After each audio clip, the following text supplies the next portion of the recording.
Assalomu alaykum. Bugungi mavzu ko'pchilikga tanish bo'lgan holat oyoq muzlashi haqida gaplashamiz. Oyoq muzlashining kelib chiqish sabablaridan eng ko'p tarqalganlardan biri qon tomir to'lishi va grija hisoblanadi. Bir keng tarqalgan va hech kim bilmaydigan sababi bor.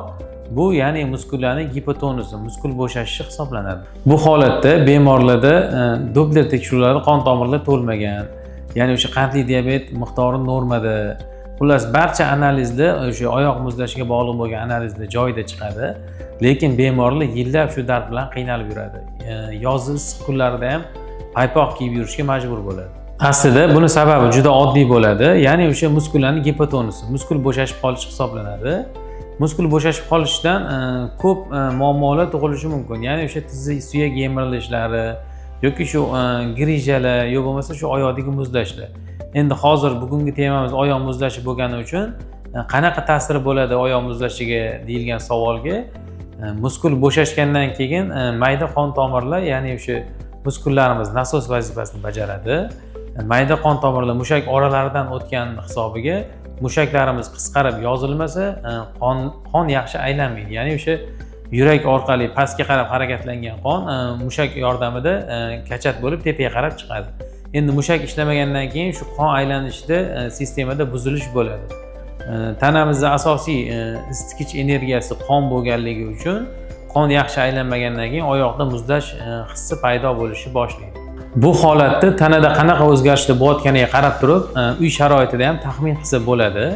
Ya'ni o'sha oyoq muzlashi bilan jabr ko'rayotgan bemorlarimizda tanasida o'sha yonma-yon keladigan o'zgarishlar bo'ladi.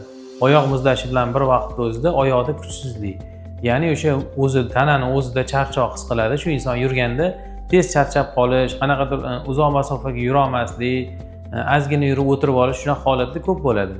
Yana bitta sabablardan biri bu o'sha bosh aylangandek tuyuladi, ya'ni chayqalish bo'ladi insonda. Bu qanaqa yuz beradi? Tanamizni muvozanatini ushlab turadigan mushaklar bo'shligini hisobiga tanamiz bir joyda o'sha o'zini o'zi ushlab tura olmagani hisobiga tanada chayqalish sodir bo'ladi. Buni ko'pchilik bosh aylanishi bilan baholaydi, lekin bu aslida bosh aylanishi emas, muvozanat buzilishi hisoblanadi. Davolashga keladigan bo'lsak, ko'pchilikda noto'g'ri tushuncha bo'lib qoladi. Ya'ni o'sha bizning oldimizga keladigan bemorlarning ko'pchiligida shunaqa savol bo'ladiki, men juda ko'p joyga bordim, yillab muolaja oldim, falon joyga bordim, muolaja oldim, 1 yil ta'sir qilmadi. Yana boshqa joyga bordim, yana 1 yil muolaja oldim, ukol dorilar, preparatlar bilan muolaja oldim, ta'sir qilmadi deyshadi.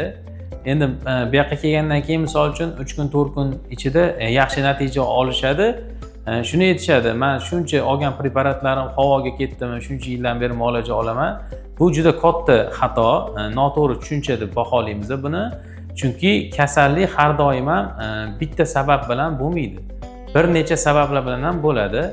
Ya'ni o'sha bizning oldimizga boshqa joylarda lechina olgan bemorlarda misol uchun qon tomirda to'lish, sahrli diabetda o'sha ko'rsatkichning balandligi yoki bo'lmasa kamqonlik holatlari, bunun bilan qo'shilib keladigan mushak bo'shashishi ham bo'ladi.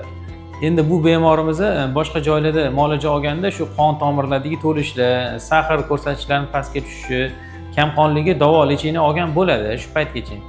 Lekin bemor holat qanaqa baholaydi? Bemor uchun og'riq qolishi muhim hisoblanadi har doim yoki o'sha aytayotgan shikoyati yo'q bo'lishi muhim hisoblanadi. Lekin o'tdagi ketayotgan ildizlarni ko'pchilik bemorlar ko'rmaydi. Ya'ni shu bemorda misol tasavvur qilaylik, 4 ta sabab bilan oyoq muzlashi holati bo'layotgan bo'lsa, 3 ta sababini davolaydi. Shu aytayotgan etga bordim, betga bordim degan holatda 3 ta sabab davolangan bo'ladi.